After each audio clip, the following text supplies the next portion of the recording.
We start our session today with a recitation of Kitab Al-Fatihah.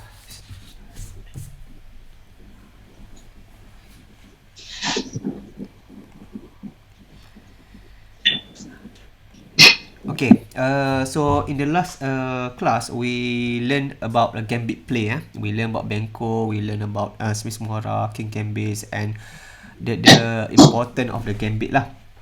Because in the game, sometimes you will face something like the surprise. A gambit normally is used to as a surprise weapon lah, as a surprise weapon from your opponent. For example, if you play e4, sometimes you normally play, you normally will your opponent black. If you are black, you normally get this response knight. What you call knight c6 or the Petrov knight f6. But sometimes your opponent can throw something that is unconventional. Okay, so for example, like playing d5. Okay, when you are facing this type of unconventional opening, sometimes you are like what because you are not so used with this, you make mistake here and there. Okay, so this d5 is called as an elephant gambit, one of the what we call one of the surprise weapon, especially during the blitz or rapid play. Normally when you play in the long game, for example in the 30-minute and above tournament, normally you rarely will face this type of play lah. But if you are playing blitz or rapid, like next masum is rapid, 20 minutes is considered as very rapid lah for chess game, even though it's online. Some of your opponent can play this type of like unconventional opening. So this elephant gambit, you should know a little bit lah. Don't just take like this, because if you take like this, then it's not, I don't know whether it's what we call, is it blunder or not. Let me check. So if you take this, is it blunder or not? Yeah, somehow it's not blunder, but it allow black easy game lah, because now your his bishop can go very fast, and the queen check, and queen go to e7 and so on. So basically the gambit, if you don't know, if you what we call, wait me let me close this first. Okay, for example like here, black can develop very fast by playing this, and then if white play like this, and then very fast lah. I mean, black get equality very quickly. Normally in the game, if you are white, you don't want to give black the equal game as soon as possible. So by playing like this, if you taking white pawn on e5, then black, you can see that this can be quickly developed and what we call castle. It doesn't mean that white make blunder by taking on this pawn on e5. It just making black life easier. Okay, so when you are facing this type of play, it's better you just take this lah. You just take that, and then normally the game will continue. The black will play like this. If you don't know how to play, then you might like, what to do. You might want to move your knight somewhere else, and this cause black get easy play again, because this knight need to be dancing here and there, maybe here and so on. It's not like white is losing, but it just now it give black very easy equality. So that's the idea. It's not like white is losing by playing this way, but it give black free way lah. So normally when you are getting this thing, you just take, and then black normally push to e4, and then the way that white can preserve his tiny advantage is just continue develop by this. Okay, so this, you see this configuration, the configuration like the one that Khalid like to use, right? But here there are very specific reason for that. Okay, it's not like Khalid opening. There are specific reason for this, because now this queen prevent this from what we call, from this pawn from taking the knight, and also sort of like threaten to take this pawn itself lah. So there are specific reason for that, not just you open the game because that is the setup that you want. So if you are making something like this, for example, if you are making a move like this, unconventional move like this, for example, you pushing the queen here, blocking the bishop, then you need to have very specific reason in order to do so. You cannot just do that for the sake of your setup, because if not, you just somehow, you just basically, you just, if there is no file here, then if you play queen e2, then it just, you just what we call make this bishop life misery lah. So that's the idea. Here you have the specific reason, okay, and then white, black normally play protect the pawn, and then white continue to sort of like break the pin, okay, and then black take, and then white play like this in order to prevent it, so that if you have black try to pin this knight, then white have this thing lah. Even though here this thing seems like attacking the queen, but at the same time black have this thing. So that's why the theory recommend this thing lah. If you look here, both of this and this sort of like block this what we call this bishop. As I said, you can do this if you have valid reason, concrete. I mean, concrete reason why you do that. By right, you want to put your knight not here, but here. But because you have the pin, and you want to prevent that from happen, so it's okay for you to just block for temporarily, because at the end of the day, this pawn will somehow be lost lah. Once this pawn is lost, then you can reorganize your piece again, and so on. So then you pawn is lost, then you can see white is sort of like developed. It's not really developed, but yeah, this knight is okay, this knight is okay. I mean, it easily can go there, and then this bishop can move, and then castle queen side, and so on. So at least black doesn't have this free way, doesn't have this everything follow his own desire by if white play like this. Okay, so that's one thing about this elephant gambit you need to know a little bit, because sometimes your opponent might throw this surprise on you. And another type of so this is if you are playing e4, e5, and then sometimes they are surprised. If you are a d4 player, you need to know a little bit about this what we call, let me view standard layout first. Okay, if you are d4 player, normally in d4 player, your opponent can throw this thing, This is called Budapest Gambit. This is quite common. Elephant Gambit normally not so common, but this, if you are playing d4, d5, d4 and c4, there are many players, they don't want to go to the theory of Queen Gambit. Okay, the Queen Gambit, you know, the Queen Gambit is this lah, the one like you play like this, and then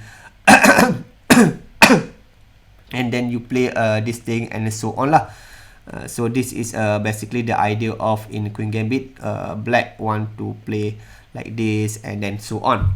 So normally some some player doesn't like black position, because if you look here, the black is quite cramped.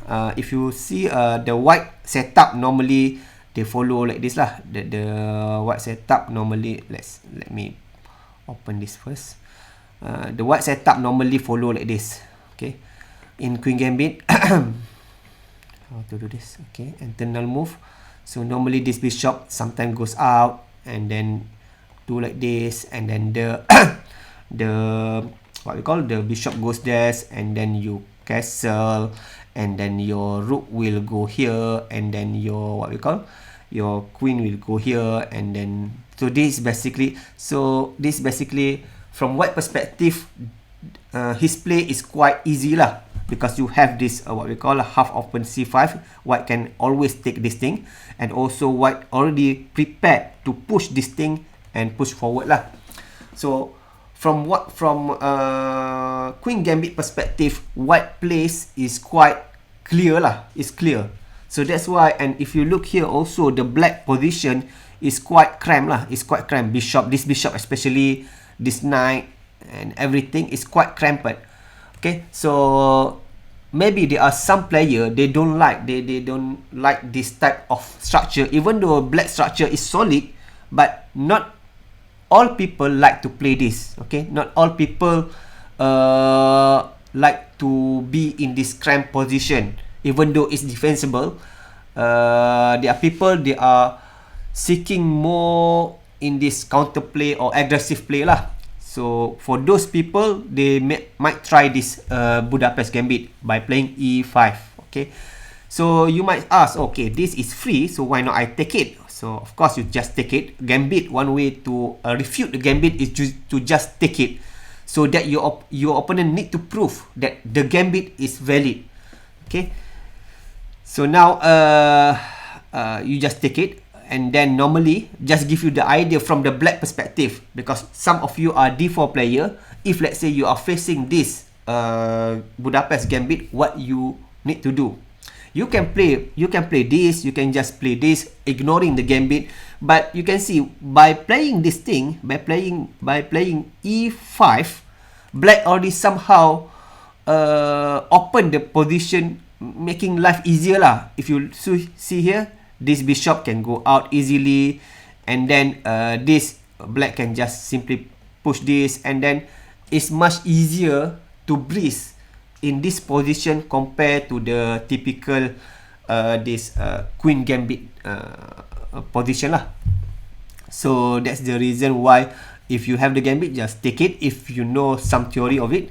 And normally black will play knight g4, and then the recommendation is just protect that pawn while developing your piece, and then black will continue to harass this pawn at e5, and then you keep protecting then again, and then bishop play bishop b4 check. So normally in Budapest, black, normally this check is quite annoying lah. This check is quite annoying because when you sort of like block the check, you can see this, what we call this black king is quite cramped.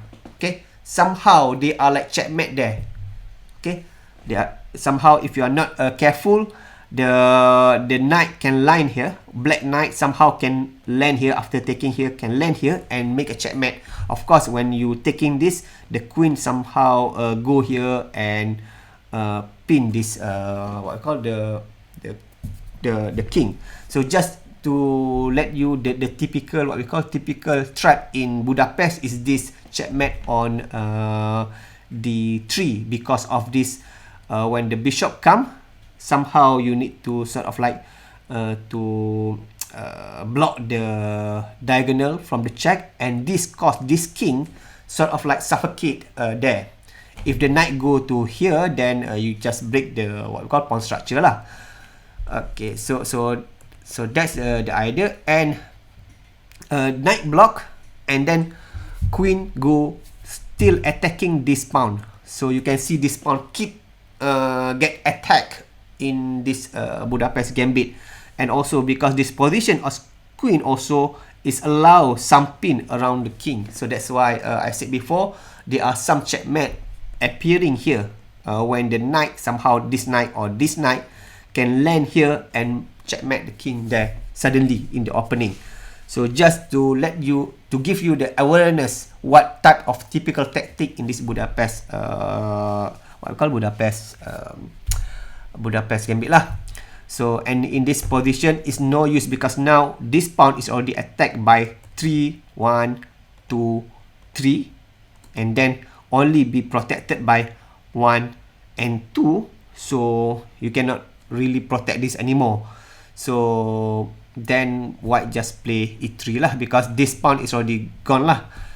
But don't worry, because the position, the pawn count is same.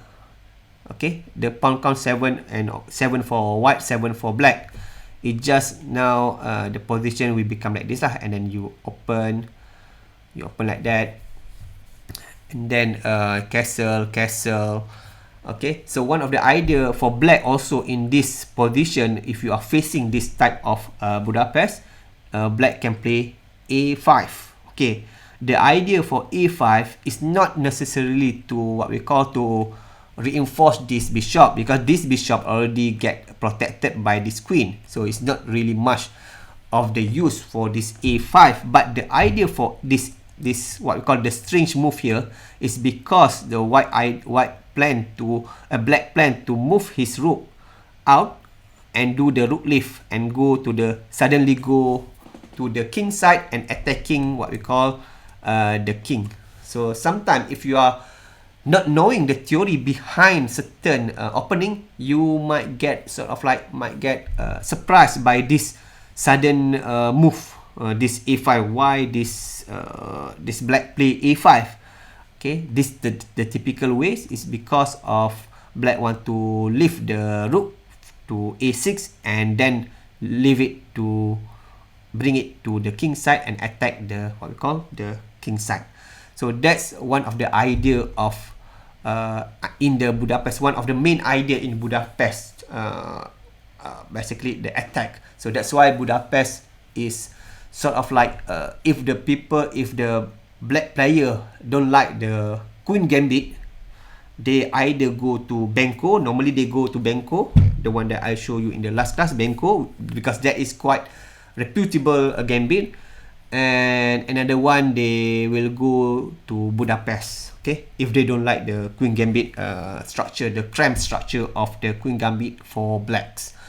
So that's the idea for this thing. So we already discussed about the gambit, and up until now we already discussed the gambit, the Benko, the staying kings, and elephant, Budapest, and so on, Spismora, and so on. So at least now you get the idea. If let's say in the opening, your opponent offer you something free, you can take it, but you need to know a little bit about the theory behind that, and also the idea behind that opening, so that you are not surprised during the game. Because once you know the idea, for example, just now I tell you the idea for this rook lift.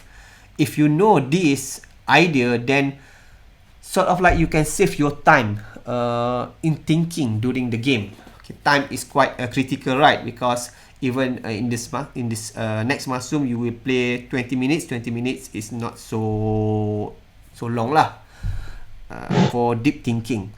So that's the idea of knowing the idea behind the certain opening. Even though you are not playing this opening, you might not play this as a black in your life. Okay, you may not play this in as black in your life, but knowing the idea behind this allow you to prepare against any surprise opponent. So that's the idea. But normally in game, in what we call in normal game, most of the time, like say 80% or 70 to 80% of the time, you will face something that is normal lah, like this. Okay, normal game. So this is basically Safiddin and Mizan game, the one that I stopped last week, which I say that I want to discuss today.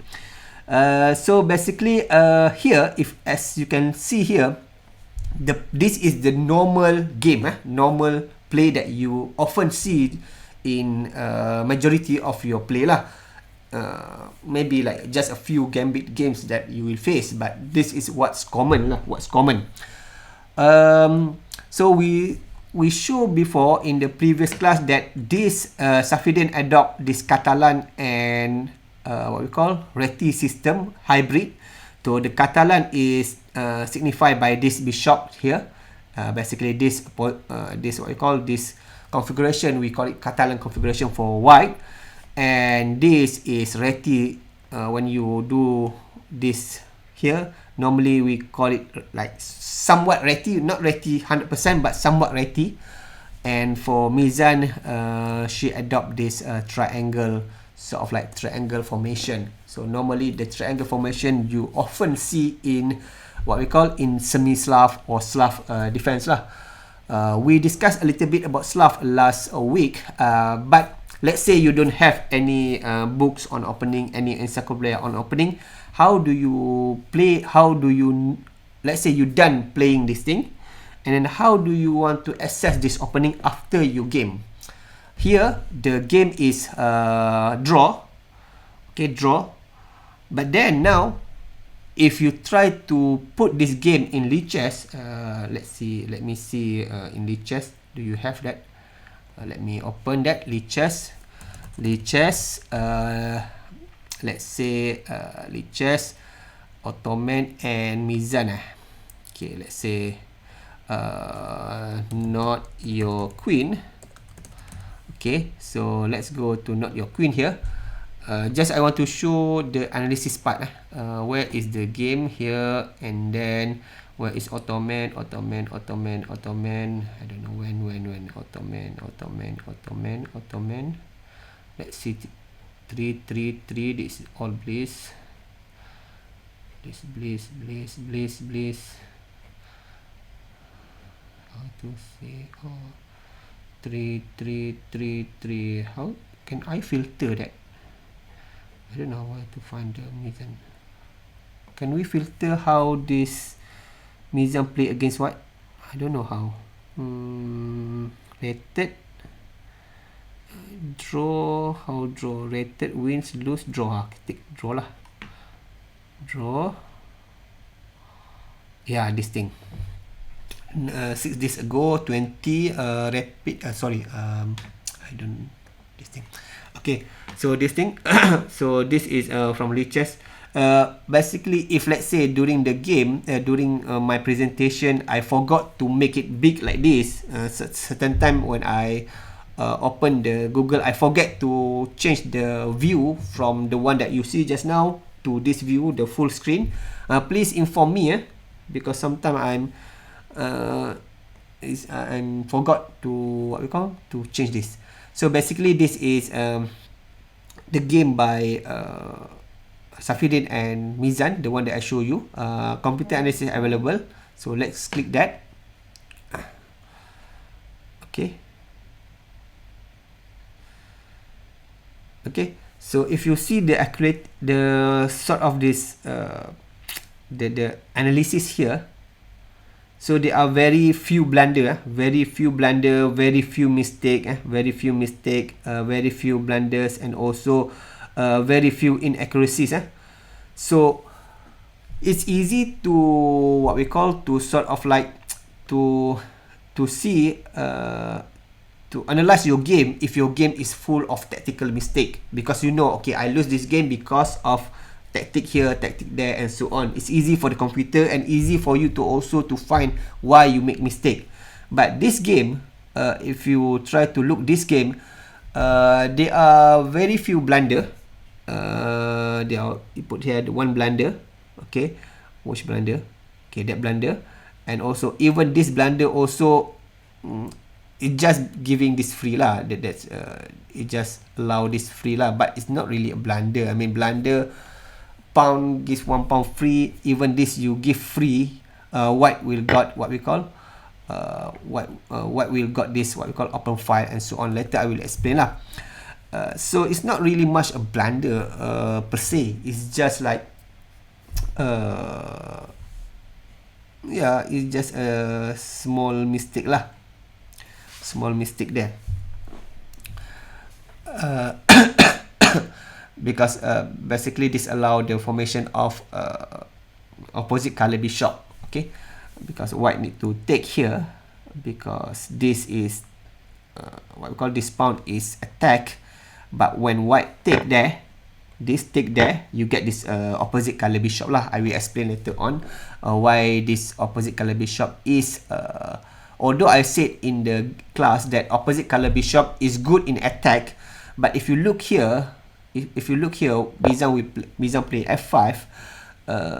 It's not like the weakness here, the weakness in what we call in dark square around the king can be exploited by this light square bishop.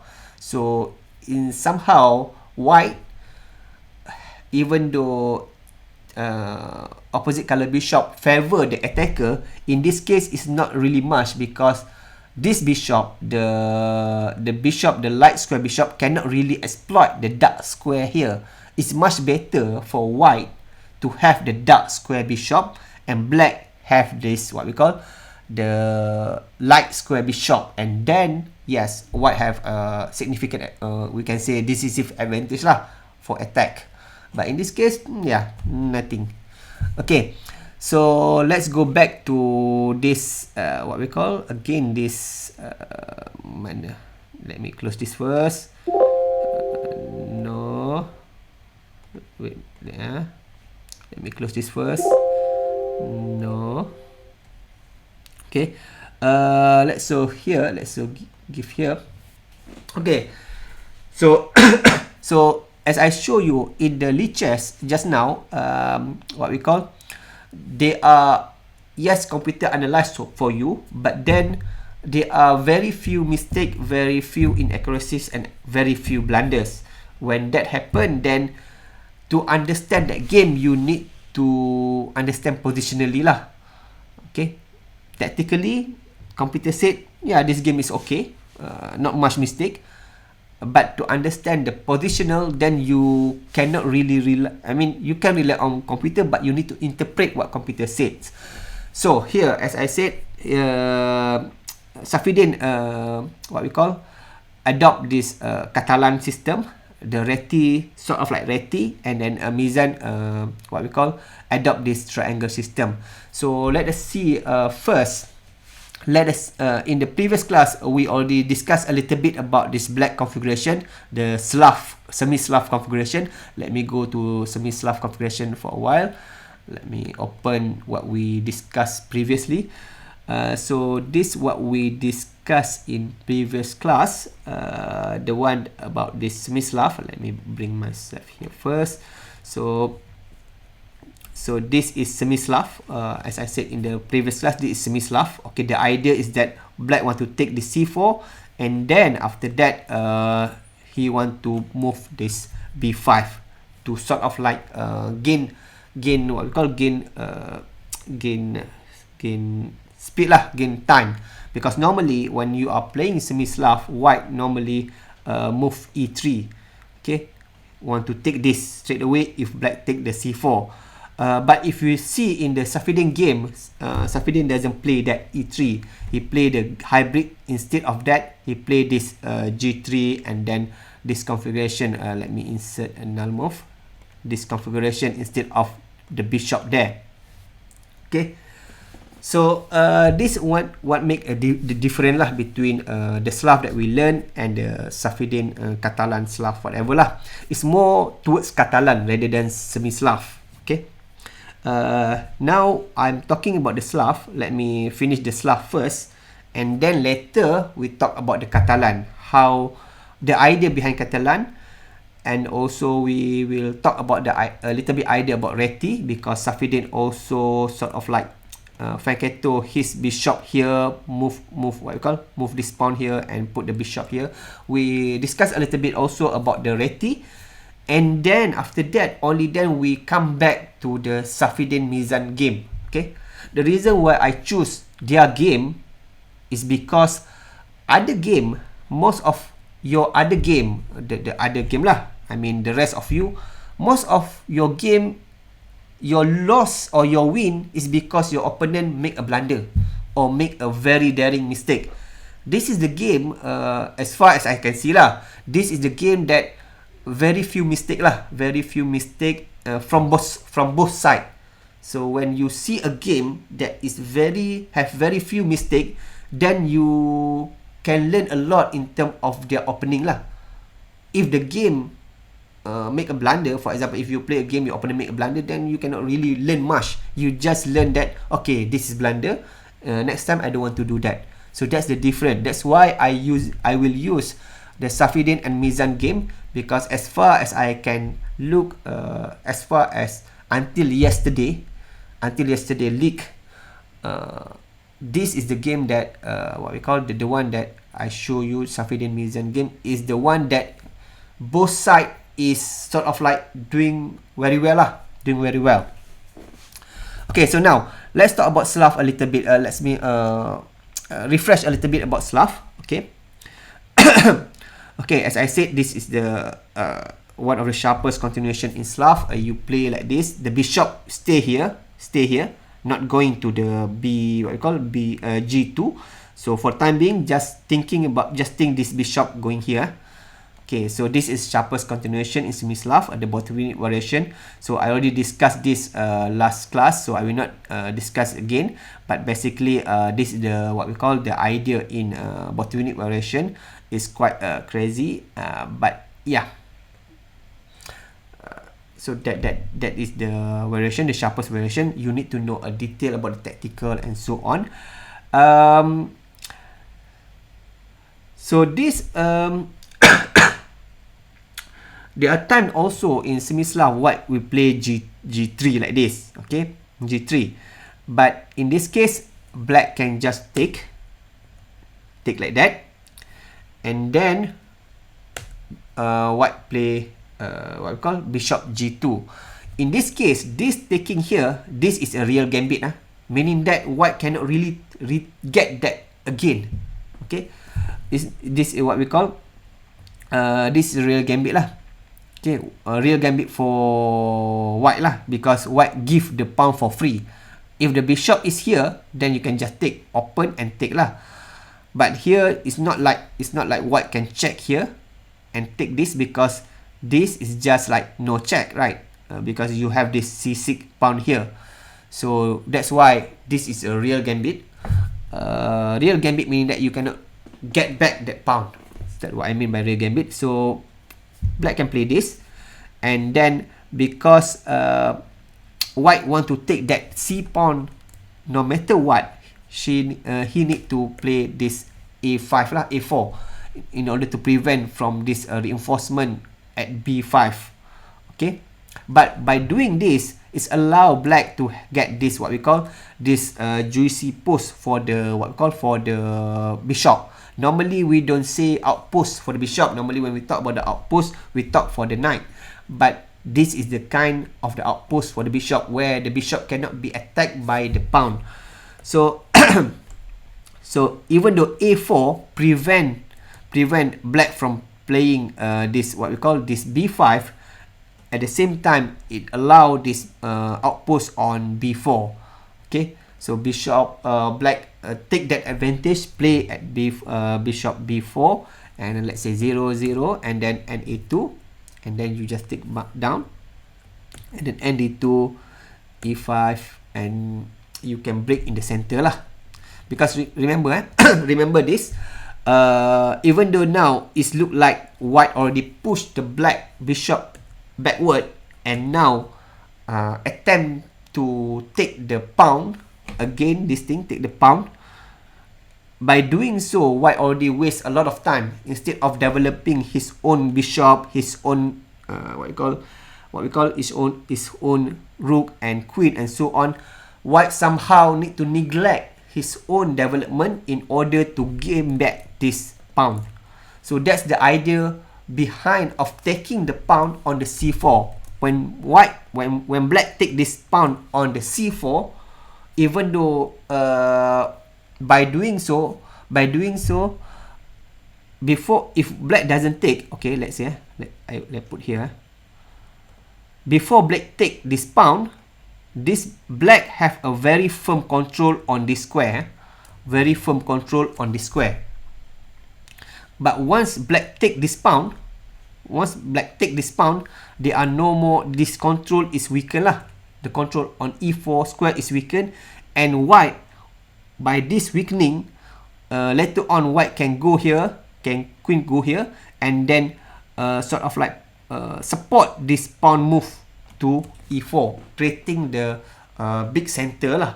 Okay, so that's one of the disadvantage of taking on c4. However, everything is relative. Yes, black will forgo this e4 square to white, but at the same time, white need to sort of like waste some time in order to regain back this lost pawn, because pawn is still a pawn. Okay, regardless you have the center or not, a pawn still a material. So white want to get this material again. So by doing that, by planning to get back that pawn, white sort of like giving black time to sort of like break in the center like this. Okay, so when you take and then you just bishop c7, and we can say it's equal lah. The position, the center, the what we call the central position is already liquidate, and we can say black is doing okay here lah, managed to equalize. Okay, and also this bishop also cannot really do anything here. So that's one of the idea behind the Semi-Slav. If you play Semi-Slav against the bishop on g2, normally this bishop here, normally in Semi-Slav this bishop is not there, the bishop is here, aiming at this pawn here. But if you are white and you are adopting this Catalan system in Semi-Slav against the Semi-Slav, black can take on this, what we call, on this c4, and then try to break in the middle like this. Okay, so it's about time versus the what we call material. Okay, black have this material advantage by taking out c4, but white need to provide some time lah in order to gain back that pawn. So the position here is quite equal lah. It's equal position here. Okay. Okay. So now, so that is if white try to adopt this Catalan style against the Semi-Slav, the triangle system. Okay. What if now white play normally? So this is a normal Slav lah, Semi-Slav. The bishop is not Fanketo at here. Fanketo, and then for those who are new, when I say Fanketo, yeah, Fanketo. So that is Fanketo, the term, the Fanketo. Let me open here. So this is the term Fanketo. If you look here, the term Fanketo, when you is a pattern of development where bishop is developed on the second rank. It's like you make like a fortress and then you put a bishop in the middle here. So that is we call it Fanketo. When I say Fanketo, that's what I mean. Okay, now coming back to this, let me coming back to here. Okay, so now let's say now white doesn't Fanketo his bishop on g2, but rather play a normal style bishop going to here lah. Okay, in this position, if you look this position, if you try to reverse this position, let's say instead of black playing this triangle setup, and you reverse this position, so black is white, you get what we call the Colle opening. Okay, Colle opening. Let me show you the Colle opening. So the Colle opening is like this. Okay, you can see it's reverse, right? So white play reverse instead of like the one that we see Semi-Slav. You get this what we call Colle, Colle, Colle opening. Okay. Okay, normally you rarely see this top player play this with white lah. Okay, you rarely see this. It's quite strange, because if you see in the database this position, if black is white here, if black adopt this triangle position, you get Semi-Slav, and Semi-Slav is one of the most famous opening for black against whatever d4 opening from white lah. But in contrast, this Colle position, this what we call the white adopt this triangle position, is quite rare. It's quite rare to be played at top level because it depend on the what we call the idea lah, because even though this position, when white play like this, is sound, I mean that is not like it's blunder, but what we call is top level players say this is very dull, very boring lah, very boring. Okay, because the nature of reverse opening is such that black goal is differ than the white. Okay, when black adopt this setup in Semi-Slav, black goal is to what we call black normally satisfied with the equality in the system. But for what we call for white to play this, equality is not enough for white, because you know white is the first one to move. So white want to attack in the first move. Normally they want to basically accumulate this small advantage rather than just to satisfy with the equality. If let's say white try to sort of like adopt this what we call the Semi-Slav style by taking on this c4, by taking on what we call by taking on this d type c5, because in Semi-Slav, remember in Semi-Slav, this one of the idea, you take this and then you play this, right? In Semi-Slav, if the one from the black, remember last previous class, this one of the idea in Semi-Slav. But let's say now white play that himself in reverse Semi-Slav, or we call it Colle. Here black, what we call black is quite okay, because now you can just play this and you can just followed by playing this later on and get equality. So this what we call this reverse opening is not so much what we call appeal to white point of view, because he just get this sort of like equality in this position. But for black, he play this thing. Let me go first for black. Let me go here. Okay, let me go here. Okay, for black, this is okay for black.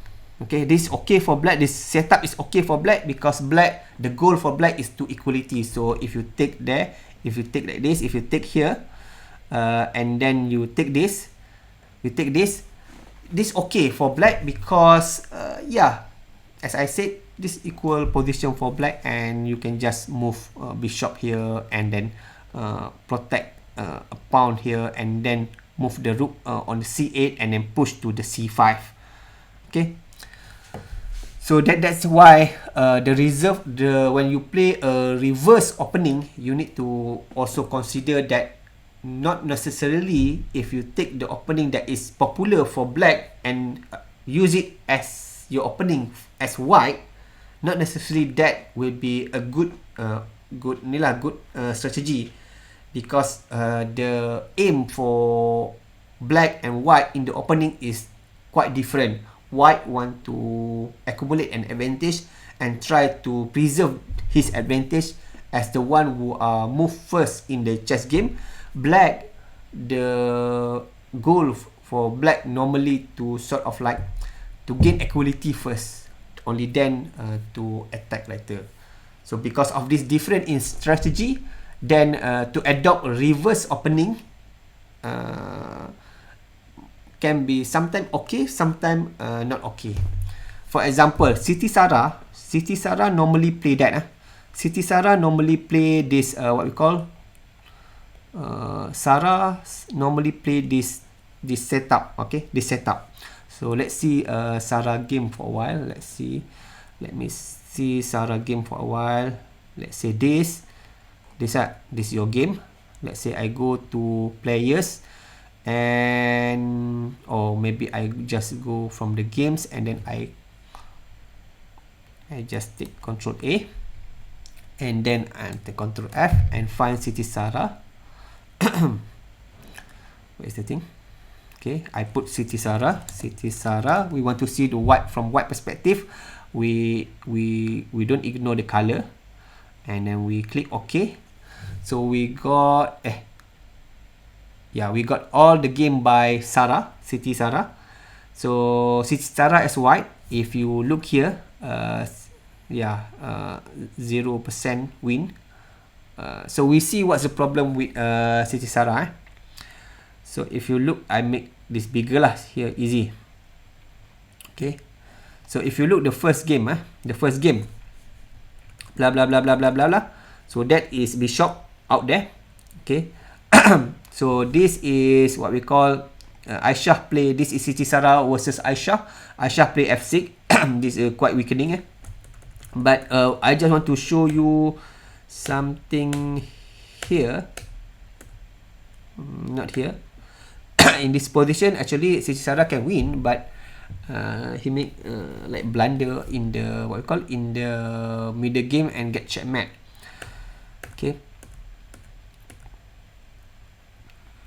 Okay, queen e7, go here. Queen h5, check there, and then you go here, and then it's basically this game is basically winning by white, but the problem here is because this thing you can see it's difficult lah, play like this. It's much easier if I put like this. Okay, so the problem with this opening, the problem with this is because of this the checkmate on this what we call this pawn, and white forgot that and play that thing, and then you got checkmate. Okay, but here I just want to show you that this here we want to see the problem with most of the problem with Sara game is because of the bishop. Okay, so here there are not much problem on bishop because the problem for this game is because of the checkmate like that. Okay, so let me go to the next game. No, let me go to the next game. This is Sara and Khalid. Okay, so you see, so this is somehow Colle. This you put the bishop here, and then this is not really Colle because you have this what we call the London style here. It's hybrid. So let's see the bishop. Let's see the problem with the bishop here, because I saw that for Sara your problem mostly because of bishop. You see your bishop here. You can see bishop move to c4, and then bishop move again. So yeah, so most of your game is like this. You have some problem with the bishop. You don't know where to go with the bishop. C3. Basically, this is free. This is free actually. This is free. It's free pawn. So just take that. Okay. But the game like this, blah blah like this. Take down is not free lah, because now you just give this for free. So that's the reason why you lost lah, Sara. So sometimes your opening might be good, might be sound, but if you make mistake in the middle game like this, giving a free piece like that, then it's no use lah. So even though I teach you about the opening, please bear in mind also, regardless how good is your opening, if you make mistake like this, then it's no use lah. It's no use lah. But for Siti Sara especially, I just want to pinpoint the problem with your bishop here.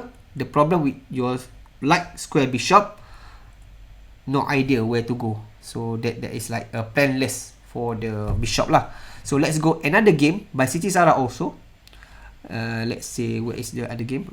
Let me close this. No, let me go to Siti Sara Faiz. Okay. Okay. So let's see. Okay. Okay, let's see the what we call the bishop. The bishop. Okay.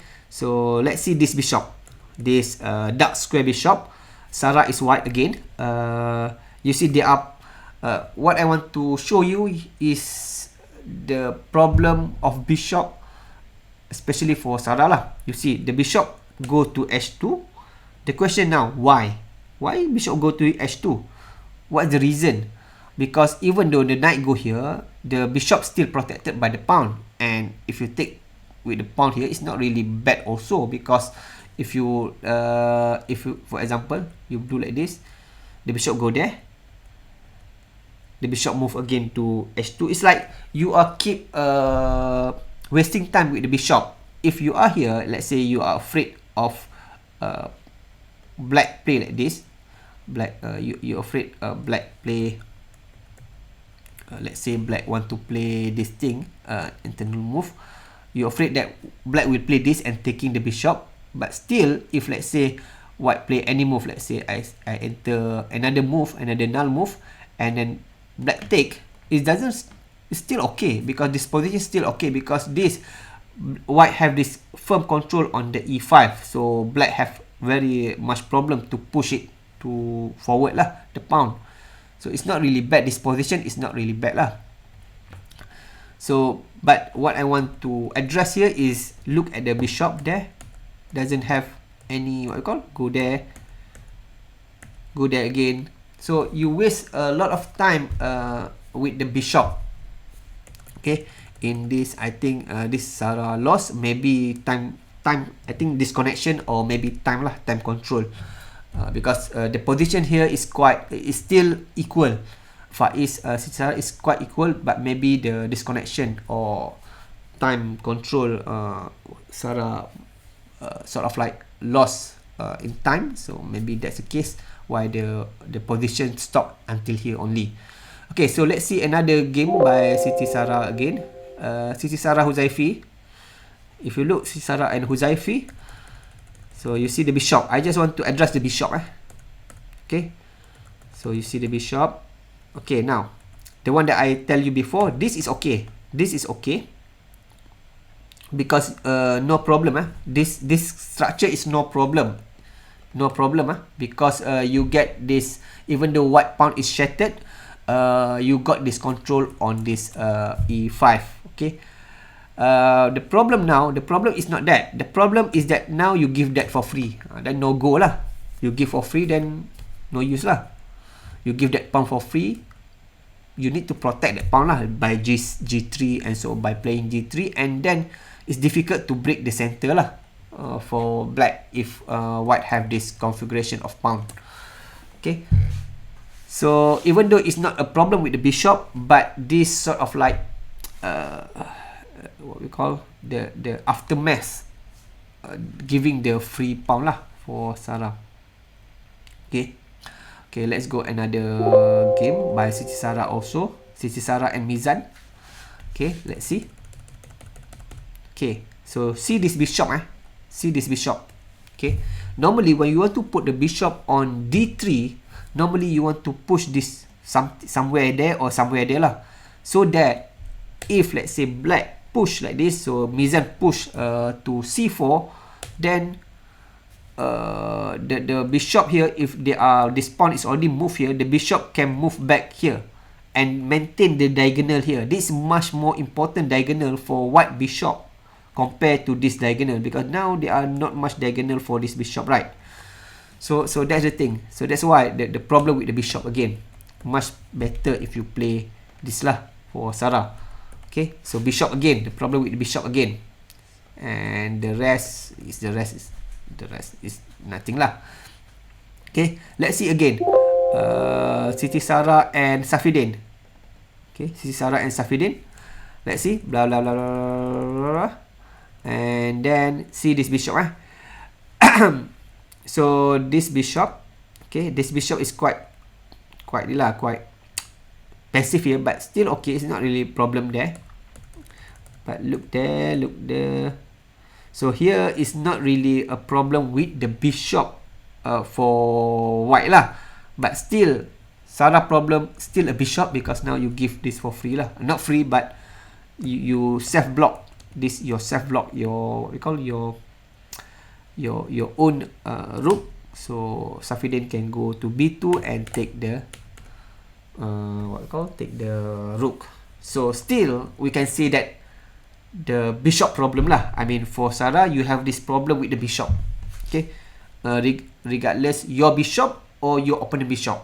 Okay, in this case you give this like sort of like self block yourself. The rook is taken lah. So let's see again, Siti Sarah again Meor. Siti Sarah again Siti Sarah again Meor first. Okay, Siti Sarah again Meor.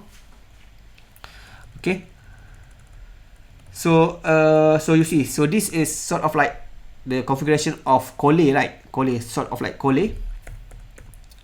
So this bishop here normally go here, but the problem here is not much about this this what we call this bishop. The problem here is this bishop. You can see you are like prison this bishop beneath this pawn configuration. That's the problem.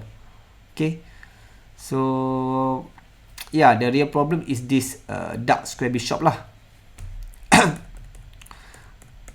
Yeah, and then you go play, but you still okay. You see that bishop, this bishop still like, we can say bad bishop lah, bad bishop. But still now Sarah managed to go further and play well and so on. And okay, so now now we can see that black is the one who have this bad bishop. Meor have this bad bishop. Sarah have we can say not so bad lah, because you can go here and there. But here Sarah lost, maybe because of time again lah, time control. In this position, the position is quite level here, but from Lee Chess, it said that Meor won this game, maybe because of time. Okay, if you win again, if you win time, still win lah. Okay, it doesn't really matter. You make many excuse also. If you win time, then you still win. It doesn't really matter.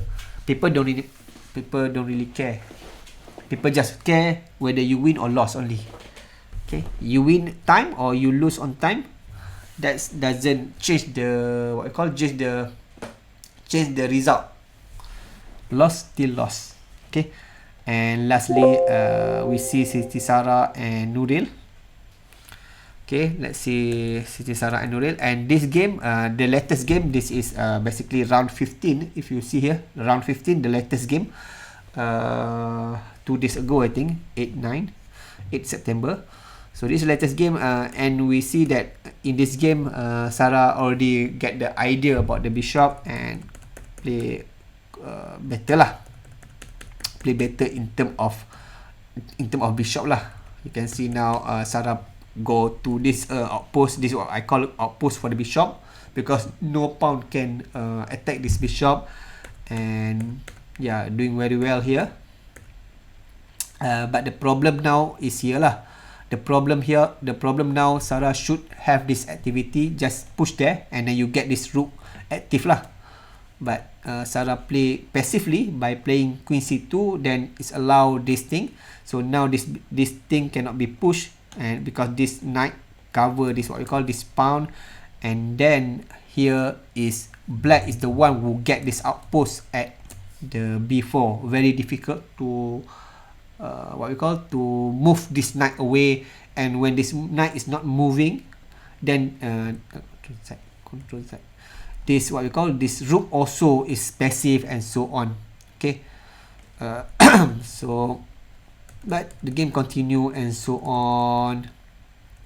And here is not really much about the bishop tactic. Here the position still what we call still level.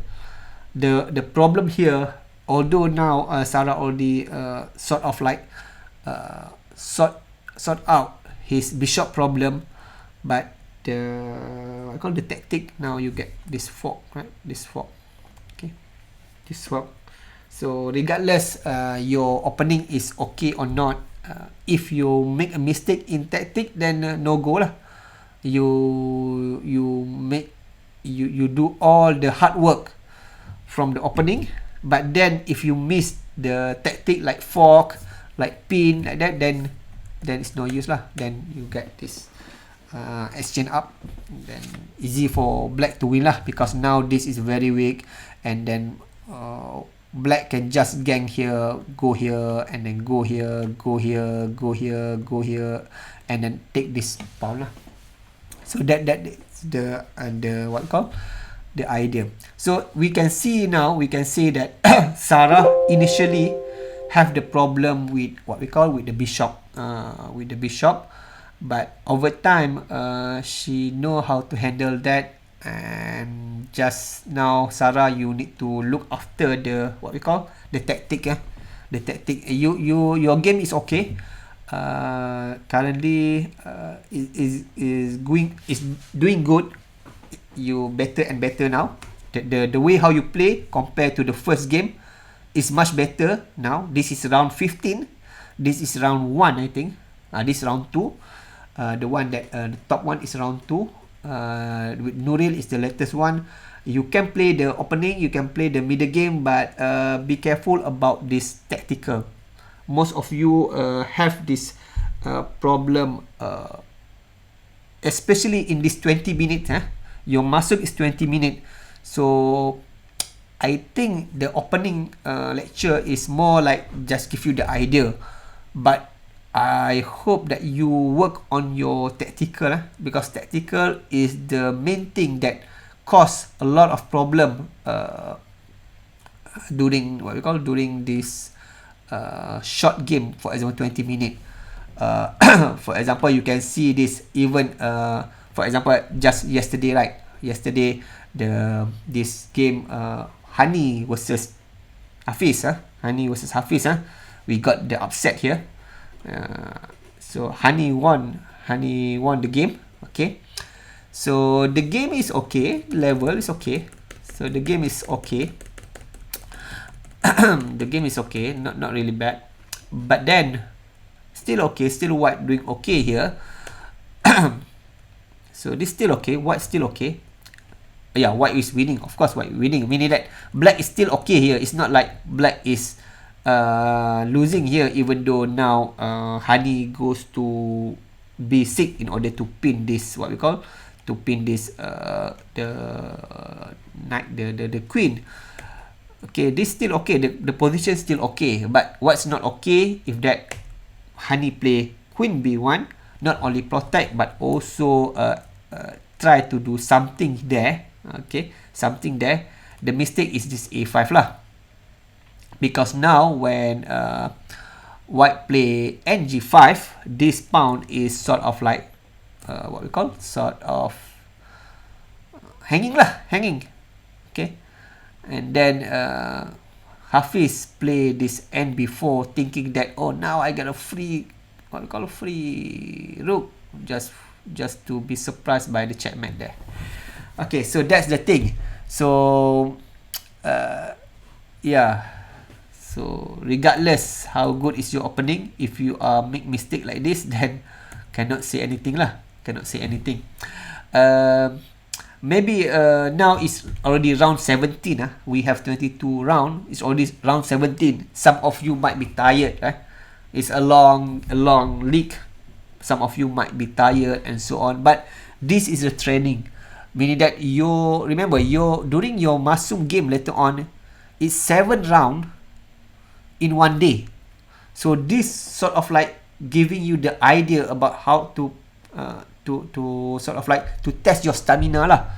At least now you are playing only 2 game per day, 20 minutes per each player, right? But during the game, during the masuk game, the day itself, you will play like 6 or 7 round, 20 minutes from morning until evening, or from 9 until 5, like that. So that the stamina is needed. So yeah, when you don't have stamina, this is sort of like the blunder that you might see lah, the oversight when you are tired. This type of tactic that you will sort of like get involved. So yeah, it's quite if you lost because positional or simple tiny mistake, you feel okay. But if you lost because of this, then it's quite hard to sort of like to get back lah. Okay, same also with not only Hafiz, same like Meor also. Yesterday 9-9. Yeah, yesterday also Meor lost against Mizan. Okay, the opening is okay. If you look here, the opening is not really what we call problem for those of you.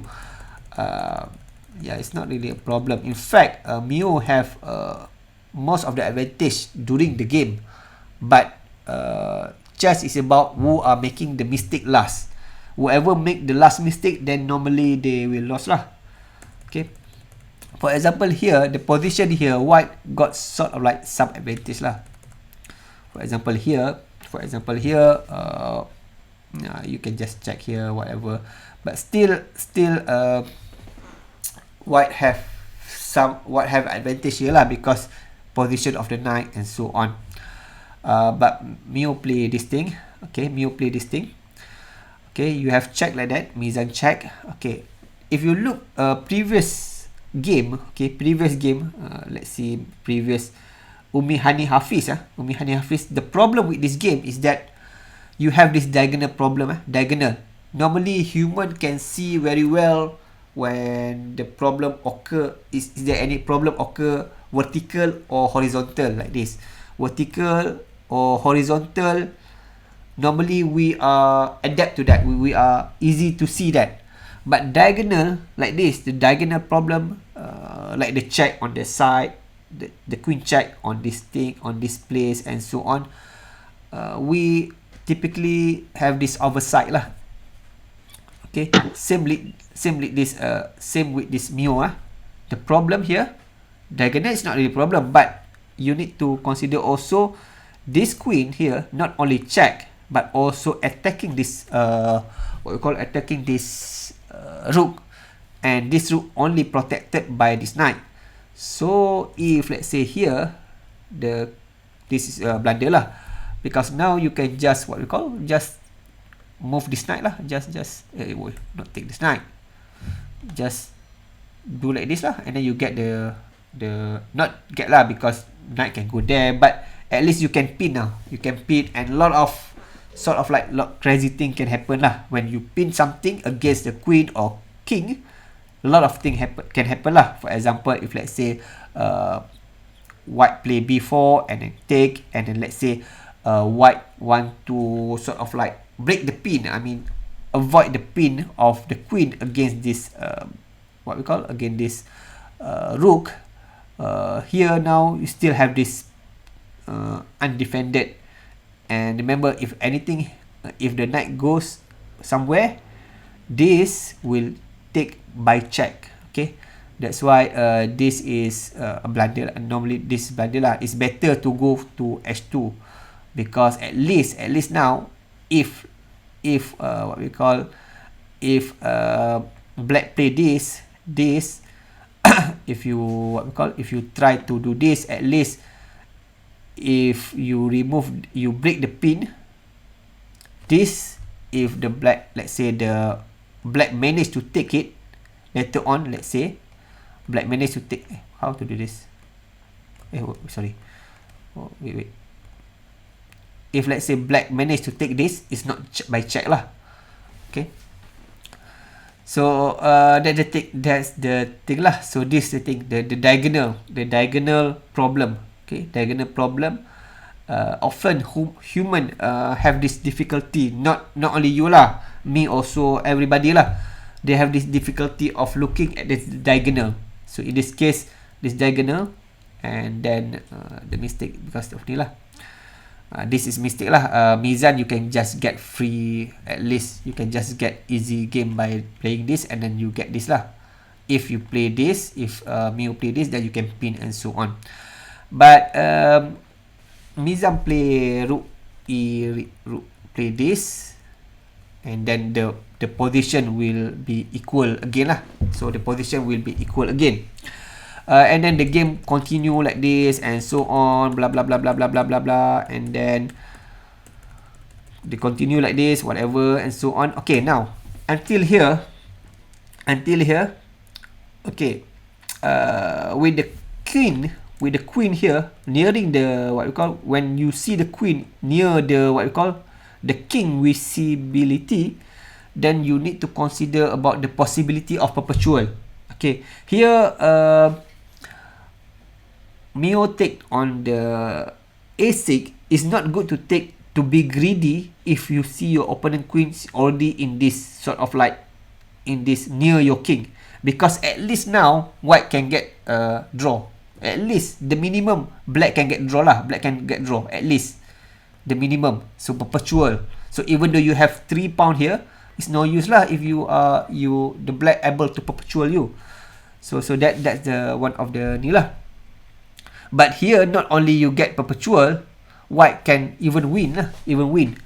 So check, and then this check, normal, and so on lah. This, let's say, go here, check here. I mean, this, if you have something like this, it's much easier you play like this. you get checkmate because you have this thing, and then this queen cannot really check because you have the rook there. Here also cannot check because you have queen there. Here, okay, you may check here, but now there are no more check because the rook controlling this square, so no more check there. So this is basically win straight away lah. But yeah, but you play like this, and then still here draw actually. This can be draw lah, but they are white make mistake somehow here they make mistake here, so this mistake lah, and then allowing this rook coming in. Okay, so just what we call oppose the queen lah, so not to allow the rook coming in. So that's the idea lah, because once you do like this, once you sort of like you run the king run, the rook now can come join the attack, and this is what caused Meor lost this game lah. Okay, so Meor goes, so this, yeah, and this nice lah, checkmate there. Okay, so so basically that's the thing. You can have a good understanding in the opening, but if you make mistake tactically like this, or like the one that Hafiz, especially like this, then no matter your opening knowledge will be like not really useful lah in this moment. Okay, so basically what actually I want to discuss, I actually want to discuss about City Sara game, because City Sara game have this Colle setup. Okay, the Colle setup. And I show that City Sara have problem with the bishop, and then I show about the tactical problem by some of your game lah, Hafiz and also Meor game and so on. So we coming back to the Colle, we coming back to the Colle, the thing just now.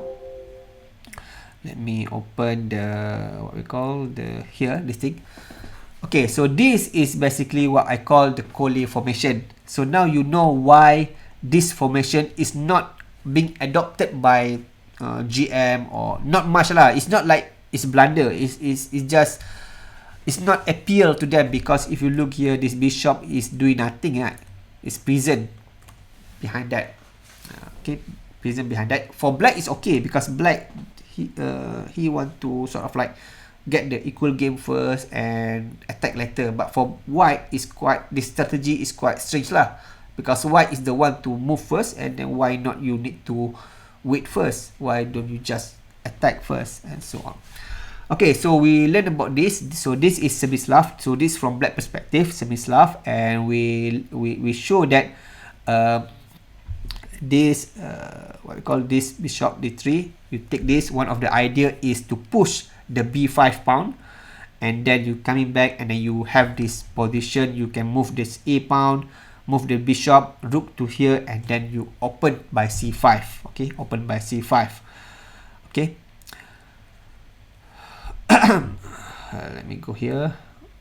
Okay, so that's the idea in the Semi-Slav lah. When you see somebody use this triangle setup, one of the idea behind this is to sort of like having this b5, because without this, that's the idea of this c6 actually. The main idea for the c6 is to have this push straight away. Okay, so that's the main idea in Semi-Slav. Okay, let's go back to this. So Semi-Slav is like this. You see this Semi-Slav. Semi-Slav, when you play this e6, you play e6 is Semi-Slav. But if you don't want to block the bishop, sometimes you can see people play like this.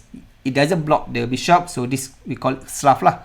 It take, and then whatever, it bring the bishop out. Okay, so when you bring the bishop out, normally you take this. Okay, here if let's say you do like this, then it just simply you can protect lah.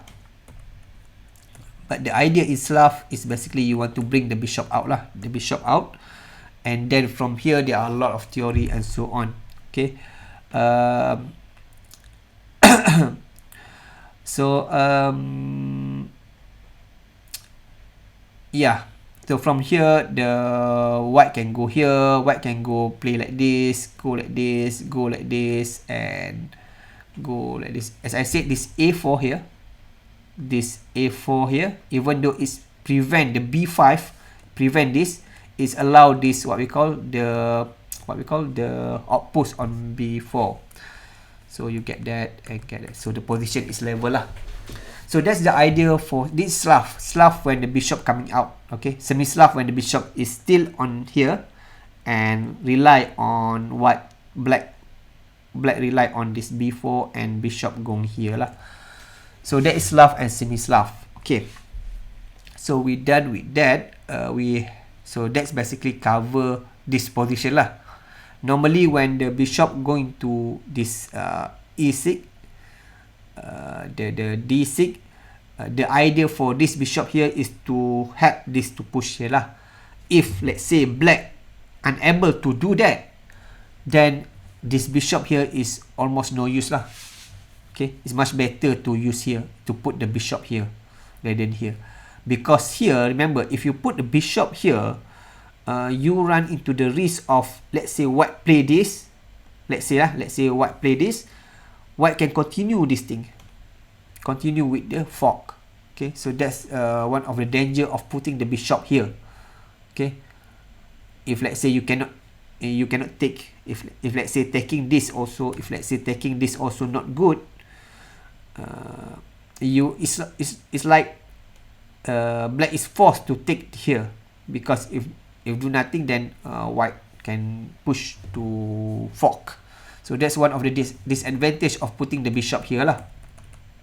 Okay, we're done with the Slav and semi-Slav here. So let's see a little bit about the Reti here, about the Reti setup here, where the yellow one here. What is the Reti setup? Let's see a little bit about Reti setup. And then we go to Catalan, and then we coming back to the Mizan game. Okay, so this is Safiddin move. This is Reti system. Okay, this is a hyper modern system. Basically, previously before this, people play this NF3. Normally, people always play this and this lah. This and then you play this in the middle. What is this? Play in the middle.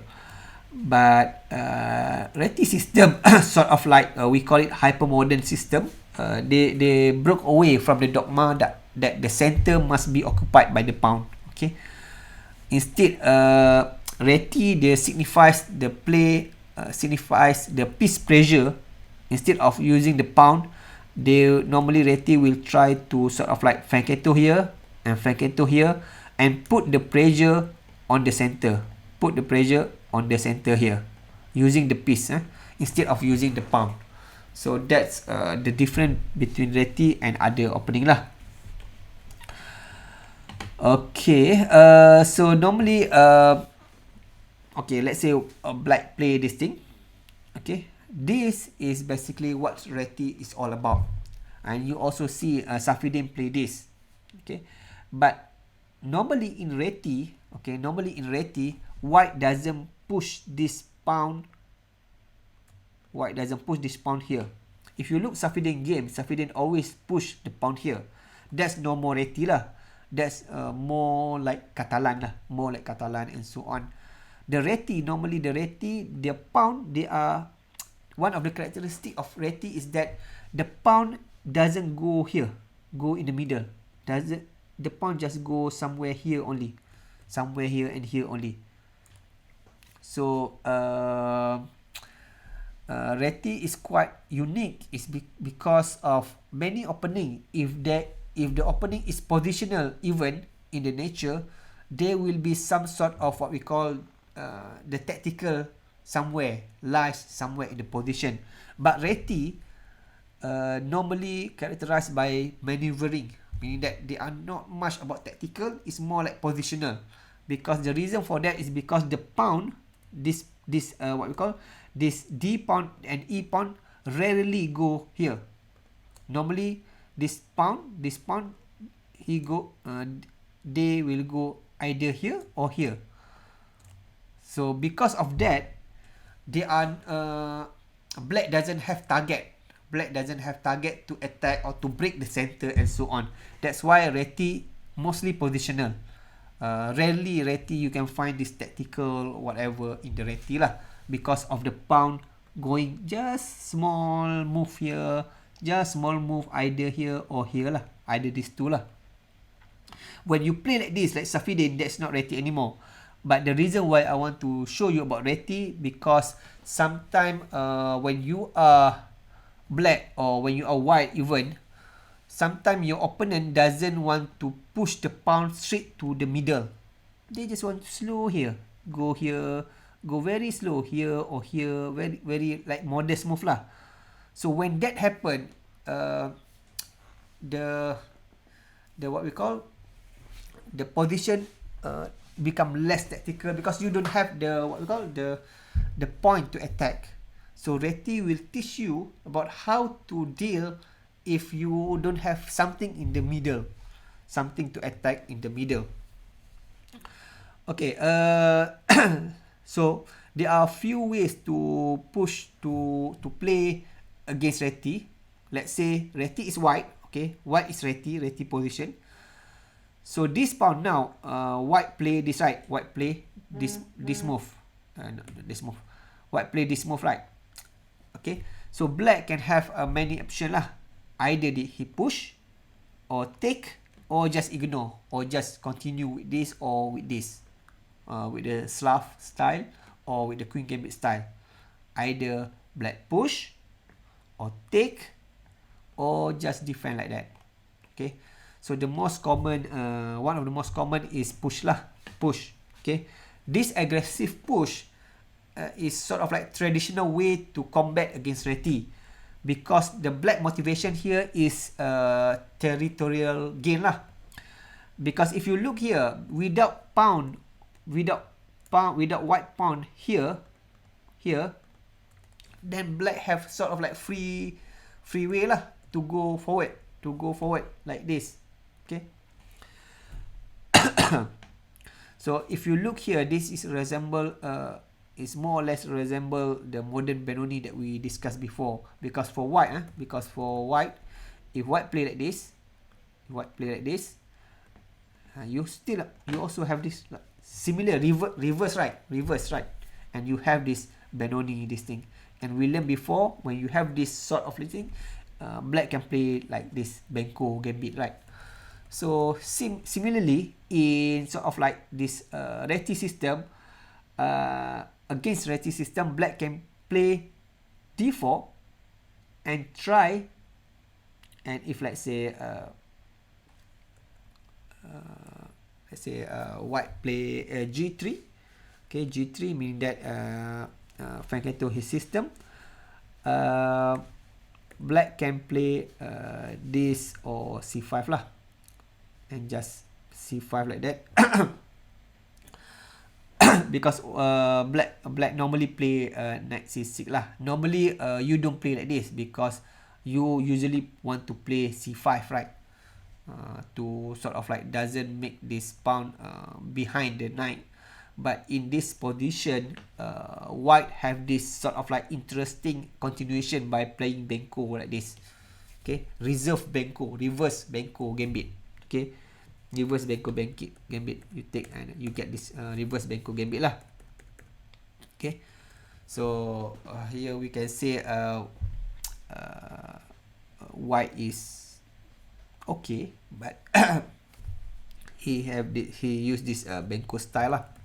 So that's why normally when when push like this, the way that black protect this pawn, now this pawn is okay because this queen protecting this pawn. But later on, typically black normally sort of like protect the pawn using this and what we call and c6 in order to discourage this and also to protect lah. Okay, and then white play like that. Okay, so still Benko, but here black can use tactic So here it seems like white giving a free pawn, but it's not free, because if you take with the bishop here, you can just take in the middle, and the queen, when the knight take, and then you have this thing, it's not free lah. You take this, you have this lah, it's not free. So always, if let's say your opponent play this modest move in the center, more often than not, they will sort of like attack in the wing, do some attack in the wing. So be careful about that. Okay, so so that's basically the reason lah. What more? Okay, d4. Okay, and in this position, normally white, as I showed before, white can play like this, go to normal Reti, because when I said Reti, normally the bishop will be flankered on the king side and on the either the bishop. Normally in Reti, bishop will be here or here, or both bishop will be flankered. Okay, but here white have this interesting continuation by playing b4.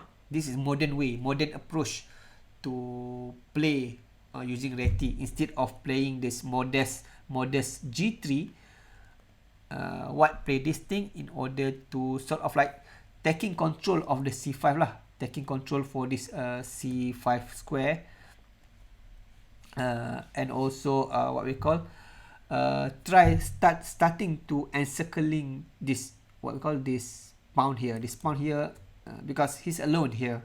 So now white planning to play this, instead of playing this very modest this thing, because when you play like this, then black simply just reinforce like that lah. So much better to play this thing lah, this modern way lah, play the b4, taking control on the c5, and also start the process of taking this pawn. Okay, so normally for black, in order to preserve the pawn in the center, black will play f6. Okay, so of course I said this is very dangerous, but at this moment there are nothing can sort of like utilize this what we call this diagonal. If the weakness cannot be attacked, then the weakness is no weakness lah. So that's what I say lah. So f6 and then c5 and then what we call b4. Okay, so this is the most common. So this, and then you sort of like protect the d4 pawn, and then protect this thing, because now this bishop want to take this pawn, and then you take like that, and then you do like this, take this. It's more like Benko lah. It's more like Benko and break there. So just more like that. So this is a balanced position lah, balanced position for both side lah. So yeah. So that is if you push in front.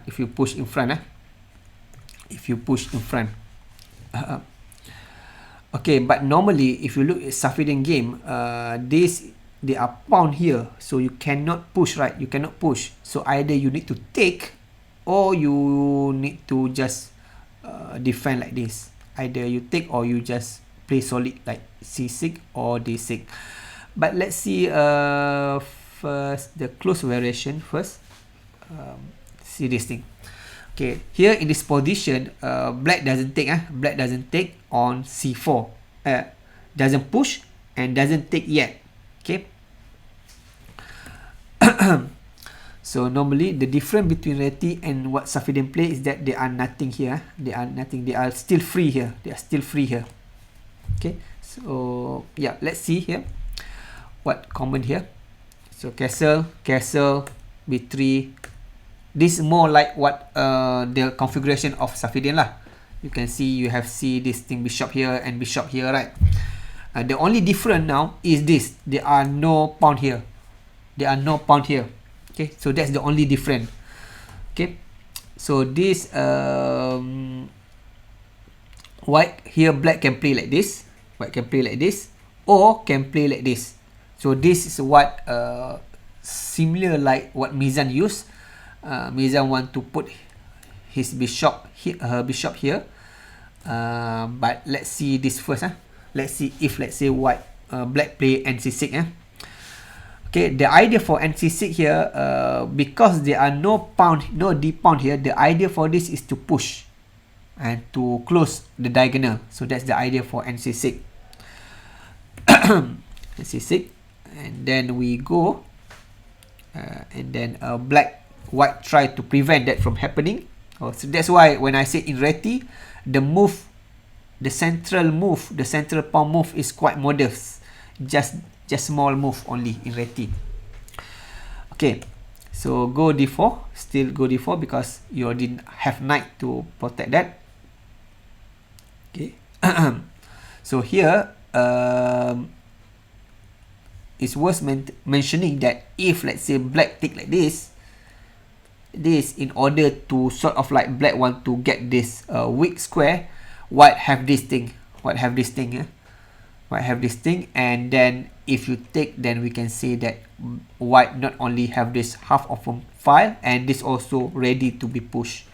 Okay, so taking on the c4 is some main line, but the idea is not to take this weak square, because white can always play this thing, and this pawn is protected by this knight and also this knight, so no problem lah, no problem. So that's why in this position d4,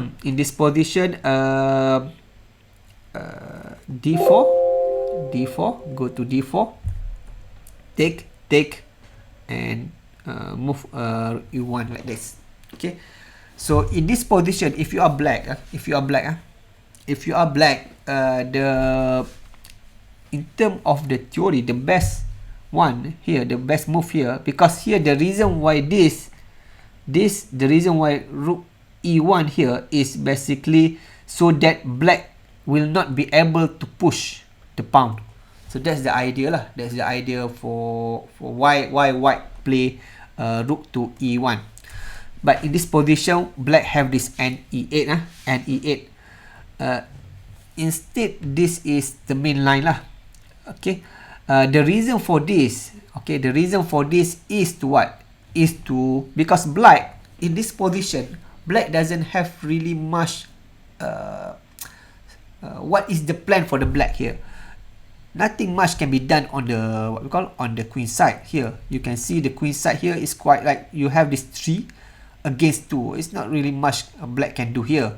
So the only place that black can play is in the center.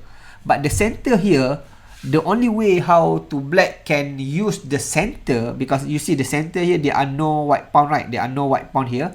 So the only way black can sort of like utilize the center is to push the pawn forward. But with this rook e1, white sort of like prevent that from happen, and now white can go, and later on white can play this and then move the knight here and so on lah.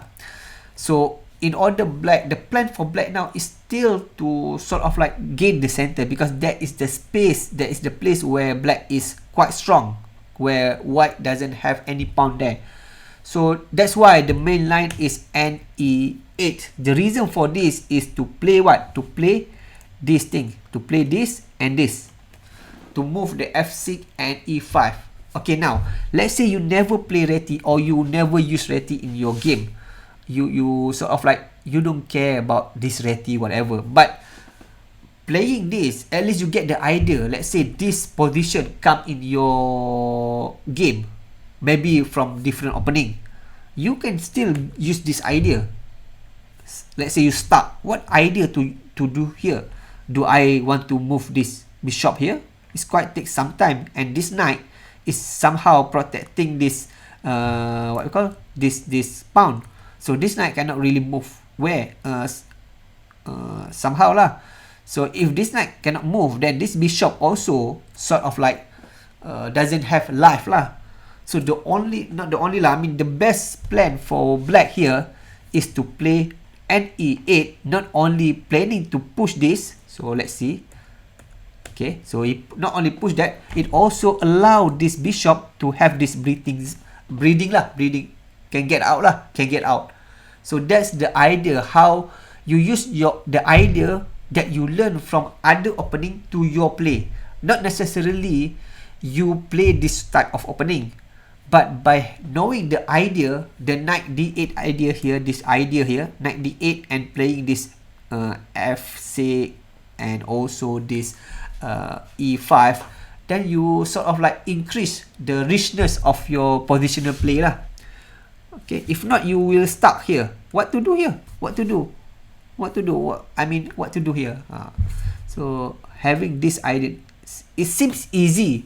This knight e8 seems easy when you see it, but during the game, not many people willing to go here. Most people will play like this. Will play like this and then play like this, like that. Not necessarily that's bad, but yeah, this knight anyway. This knight still need to protect this, right? And also this cannot be pushed. So it's like, yeah, it's like that. So knowing the idea, even though you don't play that, help you sort of like help you increase the knowledge of the positional. Okay, so now you get something like this. Somehow, yeah, you can just whatever play lah. So this whatever play you want to play, it doesn't matter here. But that's the idea. Okay, so now we have seen what happened if what happened if, yeah, if black play nc6. If black play nc6. Okay, the idea is to push, and once black push, in order to preserve this, what we call this pawn, black play and to e6 and then push the pawn forward in order to sort of like protect this pawn further lah. So that's one of the idea. Another idea, instead of nc6, you play b6 in order to straight away to put the bishop on the what we call on the b7 on the b7. Okay, the idea for black is basically to put this rook here, and then take here, and then the rook, whenever the rook here, try to play against this half open file. So that's the idea for black in this Franketo version. Okay, previously we see the knight goes, that's one version. This bishop goes to b7, another version. So somehow in this opening lecture is more or less I give you the idea what to play, how to play, even though you don't use this opening, the idea that you can use in your own opening lah. Okay, we see here how white play. So normally white in Reti, white will play this e3. Whenever you face white and white doesn't play this, normally white will play this lah, to prevent this pawn push lah. And then black go to b7 and c3, whatever take. Okay, so now that's the idea.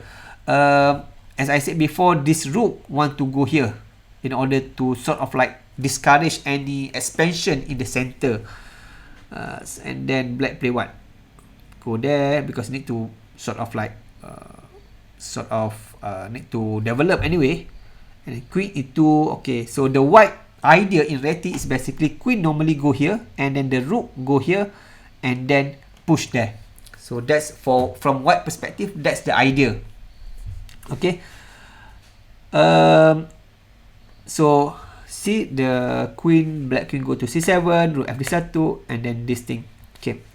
So another idea for black is to sort of like play in this position. Play on the queen side. So for example, like this. Okay, if white doesn't play like that, then black just simply go straight lah. Okay, so that's one of the idea also lah, because now you can see this position is already shattered. This pawn is already shattered. So another idea for black, apart from putting this rook here, is to play around this queen side there. Okay, so go there, so like that lah. So this position is equal and so on. Okay, I think it's enough for the what we call idea for the Reti. There are a lot more, but I just go like this. So this Semi-Slav, whatever. So the Reti is normally like this. He play just modest move there. Okay, so that is Reti. Okay, so if you look Mizan game again, so that is basically what happened if you have this the bishop on the b2, but in this case Safiddin play to d4, right? But in Reti the queen, the white play very modest lah. So now what we learned previously is basically to give you the idea how to deal if white doesn't give something to attack. For example, here with the pawn here, with the pawn on this what you call, let me put the color green lah, green. With the pawn on d4, at least black have something to attack. Normally with the pawn on d4, black have either this push, the e5 push, or the c5 push. So that's why in most of the d4 d5 opening, you will see the way that black liberate, I mean easy is his position is by playing e5 or c5. Because why? Because you have the pawn here. With the pawn here, then it's easy, you have the target to attack or to break the center. But if, as you can see previously in the Reti, there are no target in the middle. So that teach you how to deal with that sort of position if you face later on in the opening. Okay, so now, but what most important characteristic in this position is this. We done with the Slav, we done with the Reti. Now this Catalan. Catalan is quite famous nowadays. Okay, this Catalan when this also Reti, but Reti this pawn is here lah. This is Catalan setup when you have bishop here. Let's look at the Catalan, because Catalan is quite famous also. From white perspective, London and Catalan is two position that is trending nowadays. Okay, so you need to know how to deal with Catalan also, apart from the what we call, apart from this what we call apart from the other game lah, apart from London lah. Oh, by the way, before I finish the Reti, let's see about Khalid game. You see Khalid, somehow Khalid is black here. Khalid is black. You might say that Khalid game sort of like Reti, but it's not really Reti, because even though you have Khalid play this very modest move, the problem with the Khalid game is not because of this e6. This is not really a problem. The problem mostly is because of this. The problem is this, because this bishop is cannot do anything lah, and there are no specific reason why this queen should be here. Okay, maybe you want to castle, but it's not enough reason for that lah.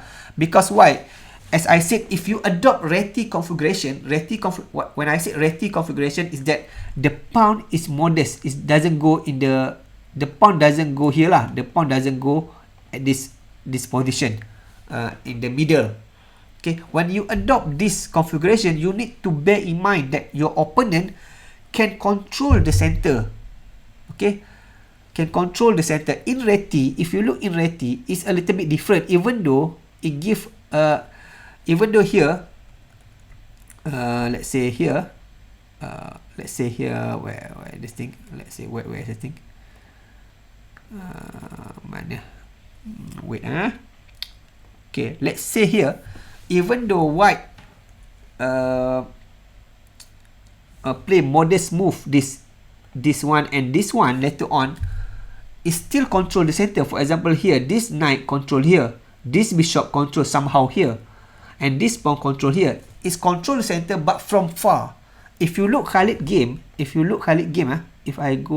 may, what is my thing? Okay, so if I go to Khalid game, it's a little bit different, because now this center, this pawn is not, this square is not covered. So white can always make the big center by pushing here lah later on. So so here if you look in Reti, it's different. In Reti, this position and this square is protected. Okay. In Khalid game, you see here, this square is not protected. So white can sort of like configure his army so that this pawn can go here. And when you have this both pawn there in the middle, then it's pretty difficult for black to, I mean, you have the full control for the center lah. Okay, the reason why here Hani lost to Khalid is because Hani doesn't really use this center. If you look here, Hani is white. Okay, play. Okay, play. Okay. Okay, Hani play C4. Okay, but this much more easier lah. It's already control the center lah, because this is you control here and here. You control here and here also. You control the entire center lah. If let's say white play like this, then you can just take, because now if you take, then you get pin lah. This thing can go and pin the thing. So that's one thing. And if let's say black castle, let's say instead of going to this thing and black just castle, then white can just close the, because the idea normally when Khalid play like this, Khalid normally play like this later on and open. That's why when Khalid game is okay. But if let's say white can push this, then there are no more d4, and then this rook will be stuck. Okay, this stuck, and then this sort of like close the d file, and then if you take and e5, a5, and you can attack straight away without worrying about this rook doing something in this file, because this is already closed, right? This already closed here. This already closed, so this rook cannot go somewhere out. Okay, so you close the rook path. So that's how you should play lah. You should control the center. Hani, you should control the center. Even here you can push also here. It's same thing also. You push. You prevent black from getting this rook into play. But Hani play this thing, and then still doesn't control the center, and then now black have this push, and then after that you get this, black already get this rook in what we call in the rook path or the open, and so on. So that's the reason lah. So but here is basically actually this already okay for still okay for white, because just take lah. But when you take like this, you have this thing, you have this intermediate move, thinking that by taking this, maybe Hani thinking that, oh, I can take this rook, but maybe she forget that you have Khalid got this end time d4 also attacking this knight, this queen.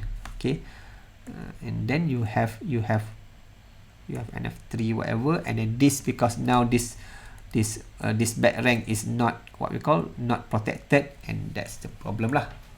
That's the problem, the main problem.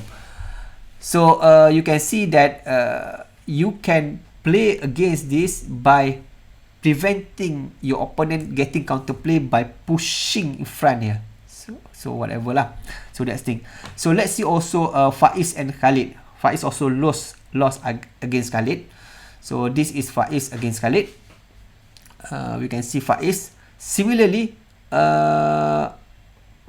Faiz give free, allow the center be dominated by Khalid lah. So you can see here, blah blah blah blah blah blah. Okay, so now, so you see Faiz give this opportunity to black. Okay, so even though you have this, Khalid have this hook lah. So and then the position is okay lah for black. Okay, but here the problem with Faiz game is not much about that. It's more about you are playing this. Okay, so this you can see Faiz is white. Faiz is attacking now. You see, Faiz is attacking now. And black is long time yet to get this attack going lah. But here, Faiz play this. H4. Not only this give the what we call give the target, it also create the hook here. So now if white play this, if black play this, then you can just if take and then you can just like open fire lah. So unnecessarily giving a hook lah. So it much better just take there, because don't afraid about this, because if you do this, it takes time to go. It takes time for this pawn to reach what we call to reach to the king. So your what we call your pawn, the white pawn is much nearer to the king, so much easier for white to sort of like take there, to take on the b6. Take on the b6 like this, and then take that, and then just open the thing and start to attack there lah. Okay. Because here, even though you have this, let's say Faiz afraid about that, you have this thing lah. You have this sort of like this, what we call this weak there, and then also something happen here. So white have time, because this takes time to go. It still takes time because you have this pawn. Remember, you have this pawn. Black have this pawn, but this pawn also prevent his piece from getting out lah. So somehow this pawn also banyak ni. This okay, this pawn also somehow prevent the piece from exerting his force. Okay, so somehow this pawn like a traitor here. It takes time to go down, and also the piece, because the pawn is quite intact here, still doesn't have any file open and so on. So the piece still sort of like doesn't have anything lah. So it much better for white to just go, and because now white already have this. White already have this what we call the free file, the open file. So in this case, white should sort of like what we call utilize his own open file rather than afraid of this thing, because this is just nothing lah. Faiz is d4 player. Normally in d4 game, you rarely see this pawn storm. If you are e4 player, you maybe face the Sicilian, and in Sicilian this pawn storm is quite normal. So that's why even though you are d4 player, having some idea in e4 opening will benefit you in understanding some characteristic in the middle game.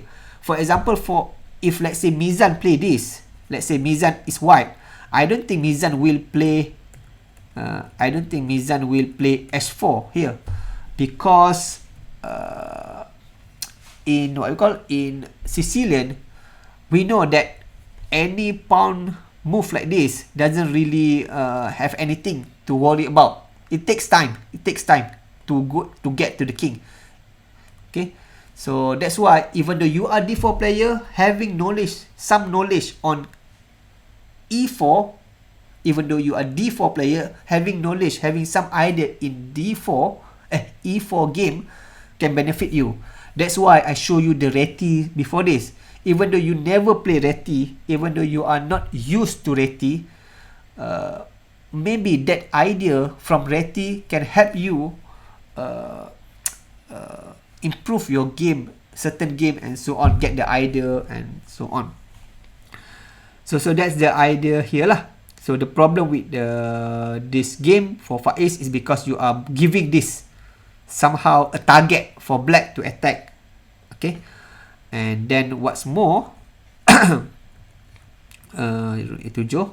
I mean, this is also a problem, because when you play this rook a7, one piece doesn't really do anything.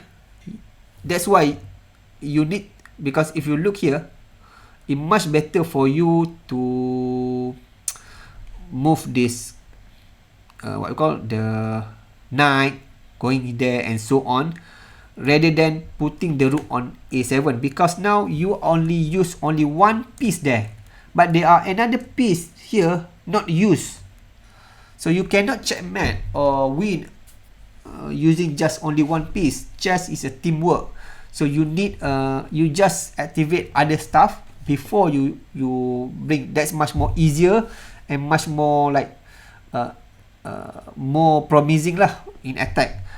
But yeah, white play like this, and then now black take his chance, taking and going to g4. Even here you don't take, you just like you maybe that's a problem here, because here also queen can take and so on, but you just don't waste time and just do whatever lah here, because once you take here, once you take in the game Faiz take, you allow this file unnecessarily, you get this free file now, and that's cost the game lah. This is the reason why ni lah, free. Even though you get free, now you get another file here, you get another second file, so this rook can go here. For Sicilian player, this is, even though they don't care about this pawn, if you take this, it's like poison pawn. Okay, so you get this. So good that you can see now all the Khalid army will directed to this file, so you can see how strong this thing. So that's the reason why you don't unnecessarily open the file, open the file for your enemy. Okay, and then you can just, it's just too much lah. So now the rook, you see the rook that previously go there do nothing, right? Need to coming back, because alone you cannot do anything. So you need to defend, and then because of that you have this checkmate lah. Better, and then you can checkmate and so on. So I think today we are we are done with the Reti. Okay, so let me do here. It's already 10:88. So I think today we done with the Reti. What we do today? Let me see. Okay, we done with the Reti. We also look at some of this. We start today class. Where is the thing? I don't know where is the thing. Yeah. Wait, where is the thing? Okay, so today basically first we learn a little bit about Gambit. Okay, we recap. We learn about Gambit, Elephant Gambit, and also the Budapest Gambit. And also after that we look at Mizan and Safiddin game, and we refresh a little bit about the Slav and Semi-Slav, the idea in Slav and Semi-Slav, and we learn then about this, what we call the Colle, the reserve opening, the reverse opening. And then we see the game by Siti Sarah, the problem, how you can use your game to look at the pattern, because Sarah have the problem with the what we call the the bishop, and then we try to see how to deal with that and so on. Over time, Sarah is already get this good in playing with the bishop. By the way, about the, before we go, there are one thing to show about Khalid game also. Currently Khalid also doesn't play. If you look here now, Khalid and Nuril, if you look here, Khalid still play this thing, but the different now, normally Khalid will play this right, but now Khalid will play like that. Okay, so now this is okay lah, because now you can have the bishop, still Khalid will do like that, castle over there, but now the different now, the bishop, this bishop often in the first league, you can see Khalid will go like this. This bishop, the bishop here is really big a problem lah for quite a time. But recent game, yesterday I think, he moved the bishop first and then do the game lah. So that's how you evolve lah. So we see the Siti Sarah game, and then we see some Meor game, Hafiz game. You just tell you that no matter how good is your opening, if you make a mistake in tactical, then no good. And then after that we look about Reti, okay, how to deal with the opening that doesn't put the pawn in the middle. modest pawn move only at b3, d3 and e3 and so on, how to deal with that. And then we just starting want to learn about the Catalan. So Catalan I will continue in the last in the last what you call in the last this in the last what you call in the last lecture on this thing. So today is basically here coaching number 7. So we done with here. So this coming Sunday is the last lecture. So we continue from today. We continue with the Catalan. Maybe I will show a little bit about, maybe for E4 player, maybe Sicilian, maybe a little bit on Sicilian, and then we finish the coaching.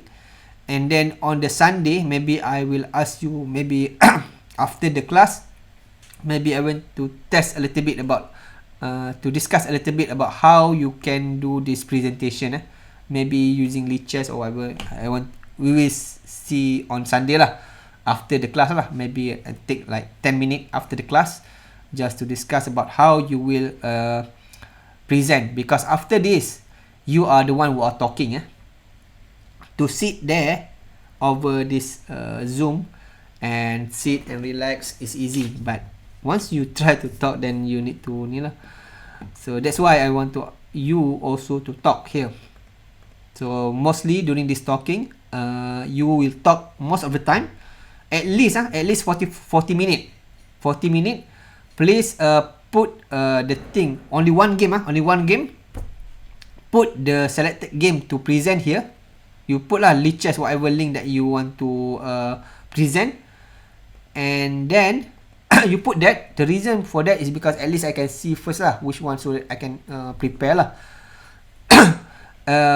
Please prepare 40 minutes, even though you see it's long. No, it's not long, because over time when you talk, you don't know, the time is going so fast. But what I want from you is that you try to sort of like be prepared, because probably I will make it public later on lah, after the masuk. So be prepared. So next Sunday after the last lecture, we discuss a little bit about how to set up this thing and so on. So that's what the rest, and then that's it lah. So I think that's it for today. It's already 11:03, so no question. If you have question, then on the on this WhatsApp. So let me close first with a session of Umul Kitab Al-Fatihah. Let me close this session with Tasbih Kafarah and Surah Al-As.